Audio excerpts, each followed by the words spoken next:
الحمد لله نحمده ونستعينه ونستغفره ونعوذ بالله من شرور أنفسنا ومن سيئات أعمالنا من يهده الله فلا مضل له ومن يضلله فلا هادي له ونشهد أن لا إله إلا الله وحده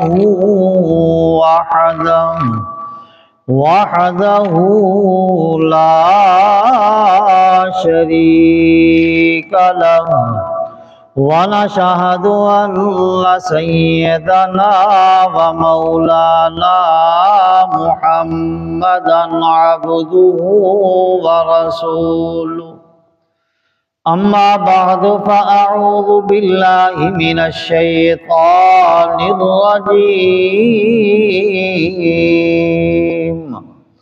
بسم الله الرحمن الرحيم لو أنزلنا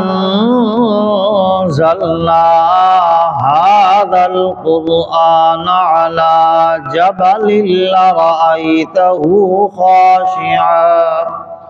خاشعا متصدعا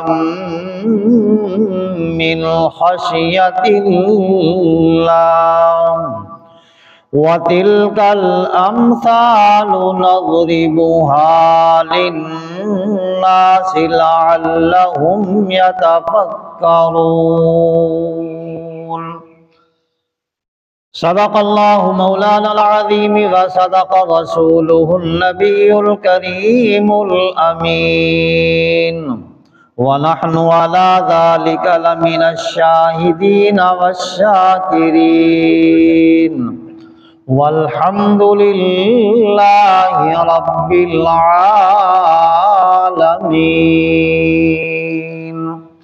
إن الله وملائكته يصلون على النبي يا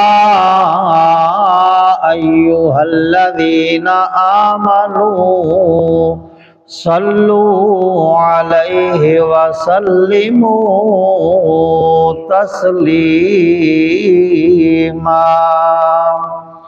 سارے حضرات بآواز بلند نماز والا درود پاک پڑھ لیں اللہم صلی علی محمد وعلی آل محمد کما صلیت علی ابراہیم وعلى آل إبراهيم إنك حميد مجيد اللهم بارك على محمد وعلى آل محمد كما باركت على إبراهيم وعلى آل إبراهيم إنك حميد مجيد یا صاحب الجمال ویا سید البشر من وجهك المنير لقد نور القمر لا يمكن الصلاة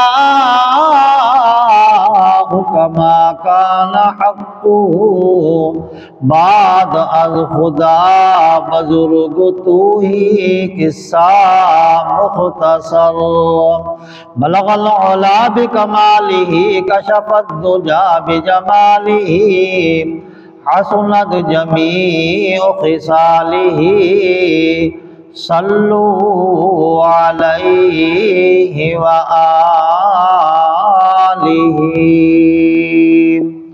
محترم واجب الاحترام واجب القدر بزرگوں بھائیوں نوجوان ساتھیوں، شعبان المعظم کا مہینہ نظر آ گیا ہے، اس کا چاند بھی نظر آ گیا ہے، اور آگے رمضان المبارک کا مہینہ ہے۔ رمضان اور شعبان اور قرآن ان دونوں کا آپس کے اندر بڑا جوڑ ہے۔ تو اللہ رب العزت ہم سب کو ماہ صیام کی صحیح قدردانی نصیب فرمائے، اور حضور صلی اللہ علیہ وسلم شعبان کے مہینے کی تیاری، رمضان مبارک کی تیاری وہ شعبان کے اندر فرمایا کرتے تھے۔ تو حضور صلی اللہ علیہ وسلم مسلسل شعبان المبارک کے اندر وہ پورے روزے رکھتے تھے تاکہ رمضان مبارک کی تیاری ہو سکے، اور قرآن پاک کا شعبان سے ہی وہ دور شروع کرتے تھے۔ تو میرے بھائیوں، آج آپ کے سامنے بھی ہم نے کہا کہ چلو قرآن مجید کے کچھ فضائل آپ کے سامنے رکھ دیں، جو 1400 سال 1500 سال پہلے فضائل تھے قرآن پاک کی، آج بھی وہی تاثیریں ہیں۔ یہ الگ بات ہے کہ ہم نے ان کو نہیں سمجھا، ہماری سمجھ میں نہیں آئی، اور نہ ہی ہم نے سمجھنے کی کوشش کی۔ اگر سمجھنے کی کوشش کرتے اور سمجھتے تو یقین جانے کہ آج جو ہمارے حالات ہیں یہ حالات نہ ہوتے۔ حضور صلی اللہ علیہ وسلم نے جب اعلان نبوت فرمایا تو مشرکین مکہ اور کافرین مکہ سارے پریشان ہو گئے کہ یہ نیا دین کہاں سے آ گیا ہے۔ اب ان کی 24 گھنٹے ایک ہی جناب من معاملہ ہوتا تھا، ایک ہی بات ہوتی تھی، ایک ہی جناب من ان کا بحث مباحثہ ہوتا تھا۔ وہ کیا تھا کہ حضور صلی اللہ علیہ وسلم کو کس طریقے سے زیر کیا جائے، بس اور کوئی بات نہیں ہوتی تھی۔ ایک ہی معاملہ تھا کہ جو حضور صلی اللہ علیہ وسلم کا ہو جاتا ہے اس کو اپنے بیوی بچے بھی بھول جاتے ہیں، اس کو اپنے عزیز و اقارب بھی بھول جاتے ہیں، اس کو اپنے والدین بھی بھول جاتے ہیں، اس کو اپنے بہن بھائی بھی بھول جاتے ہیں، وہ حضور کا ہو کے رہ جاتا ہے۔ اب حضور صلی اللہ علیہ وسلم سے اس کو کس طریقے سے جدا کیا جائے، اور حضور صلی اللہ علیہ وسلم سے اس کو کس طریقے سے ہٹایا جائے، بس ایک ہی بات زیر غور تھی۔ تو ایک مرتبہ یہ سارے بڑے بڑے جو مشرکین مکہ تھے، جس میں عتبہ، ابو جہل، ابو لہب، یہ سارے جمع ہو گئے۔ سارے جمع ہو کے ایک ہی بات زیر سخن تھی، وہ کیا تھی کہ حضور صلی اللہ علیہ وسلم کی جو بڑھتی ہوئی مقبولیت ہے اس کو کس طریقے سے ختم کیا جائے۔ اب آقا علیہ السلام وہاں موجود نہیں تھے۔ قرآن پاک کی تاثیر دیکھیں تو عتبہ نے کہا کہ میں جاتا ہوں اور میں جا کر حضور صلی اللہ علیہ وسلم کو زیر کرتا ہوں۔ تو ان سب مشرکین مکہ والوں نے کہا کہ اے عتبہ، تو چرب اللسان بھی ہے، زبان کا بڑا میٹھا ہے، تو اپنی زبان کے اندر حضور صلی اللہ علیہ وسلم کو اپنی جال میں لا سکتا ہے۔ اور اس میں 3 باتیں ہیں۔ اب وہ 3 باتیں کیا؟ ایک تو دولت ہے، عورت ہے، اور سلطنت اور بادشاہت ہے۔ جس طریقے سے آج ہمارے ملک پاکستان کے اندر حکومت زیر باس آئی ہوئی ہے، آپ جانتے ہیں کہ جناب من الیکشن ہو گئے، جو ہار گئے وہ کہتے کہ دھاندلی ہو گئی، جو جیت گئے وہ کہتے کہ دھاندلی نہیں، وہ الیکشن صحیح ہو گئے۔ اور اگر یہ کسی کو امیر المومنین بنا کے منتخب کیا جاتا کہ بھئی تو ہمارا امیر المومنین ہے، آج کے بعد حکومت تیرے ہاتھ کے اندر ہے، تو اس کو اور کیا چاہیے ہوگا؟ اس کو بغیر محنت کے ہر چیز اس کو مل جاتی۔ تو میرے دوستو، اسی طریقے سے اب حضور صلی اللہ علیہ وسلم کے پاس عتبہ جاتا ہے، اور عتبہ جا کر حضور صلی اللہ علیہ وسلم کے پاس بیٹھتا ہے اور 3 باتیں سامنے رکھتا ہے۔ اب وہ 3 باتیں کیا ہیں کہ آقا، اے محمد، ہم آپ اگر چاہتے ہیں تو ہم آپ کو دولت کے ڈھیر لگا دیں گے آپ کے سامنے، دولت ہمارے پاس بہت ہے۔ یہ بات سن لی، حضور نے کوئی جواب نہیں دیا۔ دوسری بات کہ آپ جس گھر کے اندر ہاتھ رکھیں، جہاں پر آپ کہیں ہم آپ کی شادی کر دیتے ہیں، جس لڑکی کے اوپر ہاتھ رکھیں آپ، حضور صلی اللہ علیہ وسلم خاموش رہے۔ آپ اگر چاہتے ہیں، پھر عتبہ نے تیسرا سوال کیا کہ آپ اگر چاہتے ہیں ہم آپ کو بادشاہ عطا فرماتے ہیں، ہم آپ کو بادشاہ دے دیتے ہیں، آپ ہمارے بادشاہ بن جائیں، سلطنت ہم آپ کے حوالے کرتے ہیں۔ حضور صلی اللہ علیہ وسلم خاموش رہے۔ پھر فرمایا عتبہ تیرے سوال مکمل ہو گئے؟ کہا ہاں۔ چاہتا کیا ہے؟ ہم چاہتے یہ ہیں کہ آپ دولت لے لیں، لڑکی سے شادی کر لیں، جہاں کہیں ہم آپ کو بادشاہ بناتے ہیں، آپ اپنی قرآن کی جو تبلیغ ہے اس کو آپ چھوڑ دیں۔ حضور صلی اللہ علیہ وسلم نے تینوں سوال سن لیے۔ کہا عتبہ آپ کے سوال مکمل ہو گئے؟ کہا ہاں میرے سوال مکمل ہو گئے۔ اب عتبہ جو ہے زمین کے اوپر بیٹھا تھا، دونوں ہاتھ یوں زمین پہ ٹکائے ہوئے۔ اب حضور صلی اللہ علیہ وسلم نے فرمایا اے عتبہ، نہ ہی مجھے دولت کی ضرورت ہے، نہ ہی مجھے لڑکی کی ضرورت ہے، نہ ہی مجھے بادشاہت کی ضرورت ہے۔ اگر چاند توڑ کے میرے سیدھے ہاتھ پہ رکھ دو اور جو سورج اتار کے میرے الٹے ہاتھ کے اوپر رکھ دو، میں تب بھی جو اللہ کا لایا ہوا دین ہے میں اس کی تبلیغ کو نہیں چھوڑ سکتا۔ اب عتبہ نے پھر اللہ کے پاک پیغمبر صلی اللہ علیہ وسلم نے قرآن پاک کی تلاوت، سورۃ حامیم سجدہ کی تلاوت فرمائی۔ تلاوت عتبہ سن رہا ہے، سنتے سنتے دونوں ہاتھ زمین کے اوپر ٹکائے ہوئے ہیں۔ جب حضور صلی اللہ علیہ وسلم نے آیات سجدہ آئی، آقا علیہ السلام سجدے میں گر گئے اور عتبہ چپ کر کے اٹھ کے چلا گیا۔ جب عتبہ جو آیا تھا حضور کو زیر کرنے کے لیے، خود زیر ہو کے واپس جا رہا ہے۔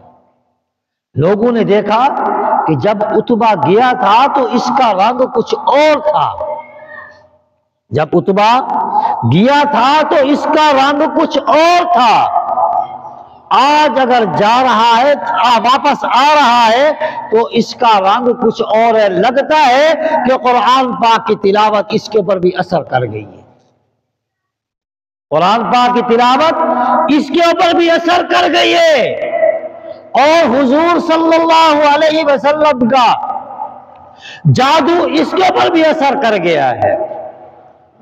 اب عتبہ جا کر کہتا ہے کہ بات سنو، اگر اس کو بادشاہت مل گئی، محمد الرسول اللہ کو اگر بادشاہت مل گئی ہے تو ہم قریش میں سے نا، کسی اور سے تو نہیں ہے، ہمارا قریشی ہے، کہیں اور سے نہیں ہے، یہ ہماری بادشاہت ہوگی، اور اگر ہم اس کی جناب کھلی مخالفت کریں گے پھر بھی تو ہم اپنے بھائی کی مخالفت کر رہے ہیں۔ تو میرے دوستو سب نے یہی کہا کہ اے عتبہ، تو تو بڑا جناب چرب اللسان تھا، تو بڑے بڑے بندوں کو زیر کر لیتا تھا، تو کیسے محمد رسول اللہ کے سامنے زیر ہو گیا؟ آج میرے دوست بزرگوں ہم بھی دیکھیں، آج قرآن پڑھنے اور پڑھانے والوں کا ہمارے دل کے اندر کتنا اثر ہے، کتنی محبت ہے، کتنی چاہت ہے۔ حالانکہ قرآن کی وہی تاثیر ہے، مسئلہ یہ نہیں ہے۔ مسئلہ کیا ہے کہ آج میرے دوست اور بزرگوں ہم نے قرآن پاک کی تاثیر کو دیکھا ہی نہیں ہے، ہم کبھی اس طرف آئے نہیں ہیں، ہم نے کبھی خیال تک نہیں کیا کہ یہ کتاب بھی ہمارے لیے آئی ہے، اس کو بھی ہم نے پڑھنا ہے، اس کے اوپر بھی ہم نے عمل کرنا ہے۔ آج ہم نے کیا ہے، صرف بچہ بیمار ہو گیا، کوئی قرآن پاک کی آیات لکھ کے اس کے گلے کے اندر ڈال دی کہ اس بچے کو نظر لگتی ہے، یا دم درود کے لیے ہم نے اس کو استعمال کیا ہے۔ آج ہم نے اس کو قرآن پاک کو پڑھ کر اس کے اوپر عمل کرنے کی کوشش ہم نے نہیں کی۔ میرے دوستو، یہ کتاب آئی ہے، محمد الرسول اللہ کے اوپر نازل ہوئی ہے، تو آج ہمیں یہ چاہیے کہ اس کتاب کو ہم پڑھیں، اپنے بچوں کو پڑھائیں اور اس کا عالم حافظ قاری بنائیں، تاکہ جناب آج جو مشرکین وہ ہمارے اوپر جو حکومتیں کر رہے ہیں، آج جو جناب وہ لوگ کفار یہود و نصارہ آج ہمارے اوپر جو حکومتیں کر رہے ہیں، ہم اپنی حکومت کو خود بنائیں۔ اور یہ میرے دوستو قرآن پاک کے اندر سارے طریقے موجود ہیں۔ آج ہم جو استعمال کر رہے ہیں، آج ہر بندہ یہ کہتا ہے کہ سیاست حرام ہے، آج کل کی جو سیاست ہے یہ حرام ہے، آج کل جو سیاست چل رہی ہے یہ حرام ہے، جو پچھلے زمانے کے اندر ہر پیغمبر نے سیاست کی ہے۔ ہم کیوں کہتے ہیں کہ حضرت امیر معاویہ رضی اللہ تعالیٰ عنہ، سیاست امیر معاویہ، کیا یہ سیاسی نہیں تھے؟ انہوں نے بھی سیاستیں کی ہیں، بشرط شریعت کے دائرے کے اندر سیاست کرو، آپ کے لیے پاک ہے، آپ مت جاؤ یہودیت کی طرف۔ آج میرے دوستوں اور بزرگوں، وہی سیاست قرآن پاک کے اندر بھی موجود ہے۔ اذ قال ربک للملائکۃ انی جاعل فی الارض خلیفہ، یہ کیا ہے؟ یہ پوری آیات کا ترجمہ پڑھو، یہ آپ کو سیاست کی طرف لے جائے گی۔ بڑے بڑے علماء اس کے بعد تفسیریں لکھ چکے ہیں۔ تو میرے بھائی، آج قرآن پاک کی تاثیر ہم اگر حاصل کرنا چاہتے ہیں تو ہمیں علماء کے پاس آنا پڑے گا، اور ان سے ہم دور ہیں، علماء سے آج ہم دور ہیں، علماء کے ہم قریب نہیں جاتے۔ اگر قریب جائیں گے علماء تو ہمیں اپنی دین کی بات بتائیں گے، پھر ہمیں داڑھی بھی رکھنی پڑے گی، ہمیں نماز بھی پڑھنے کے لیے، جو اب بڑی مجبوری سے، بڑی تنگ دستی سے، بڑا جلال حساب کتاب کر کے جمعہ کی نماز نصیب ہو جاتی ہے، یا سال کے بعد ہمیں عید کی نماز نصیب ہوتی ہے۔ علماء سے اگر دوستی ہوگی تو ظاہر بات ہے 5 وقت کی نماز ہمیں نماز پڑھنی پڑے گی۔ پھر رمضان مبارک کا مہینہ آ رہا ہے، پھر جناب ہمیں روزے بھی رکھنے پڑیں گے، پھر تراویح بھی پڑھنی پڑے گی۔ اب رمضان کا مہینہ نظر آتا ہے تو ہمارا کیا ہے کہ ہم تراویح پڑھنے کے بجائے ہم کیا ہے، بعض جو چھکے کھیل رہے ہوتے، تاش کھیل رہے ہوتے، صبح سحری تک ہمیں یہ کام تو کرنا آتا ہے، بشرطے کہ آج ہم تراویح کی نماز پڑھنے کے لیے نہیں کھڑے ہو سکتے۔ قرآن پاک سننا فرض ہے، پڑھنا سنت ہے اس کا، قرآن پاک کو ہم سننا گوارا نہیں ہے۔ آج فرض کو چھوڑ کر لغو لغویات کے اندر ہم پڑے ہوتے ہیں۔ میرے دوستو، قرآن پاک کی تاثیر کو تو آپ دیکھیں، کتنی لذت آتی ہے۔ قاری محمد علی شکارپوری رحمت اللہ علیہ شکارپور کے قاری تھے، یقین کرو میں نے خود ان کا قرآن سنا ہے۔ یہ ہمارے نیو ٹاؤن بنوری ٹاؤن کے جو اساتذہ تھے، جتنے کتابیں پڑھانے والے یا قرآن پڑھانے والے، یہ 10 روزہ تراویح ان کے پیچھے پڑھتے تھے۔ مجھے بھی شوق ہوا، میں نے کہا جا کر سنو تو صحیح، حالانکہ آنکھوں سے نابینا تھے۔ خدا کی قسم قرآن ایسا پڑھتے تھے جیسے محسوس یہ ہوتا تھا کہ قاری محمد علی شکارپوری قرآن پڑھ رہا ہے اور قرآن ابھی اوپر سے نازل ہو رہا ہے، اتنا مزہ آتا تھا۔ تو میرے دوستو، اللہ پاک سے دعا کریں کہ اللہ رب العزت مجھے اور آپ کو، تمام مسلمانوں کو، قرآن پاک کے اوپر عمل کرنے کی توفیق عطا فرمائے۔ وآخر دعوانا الحمدللہ رب العالمین۔ سلطنی پہ سلطے پڑھ لیں۔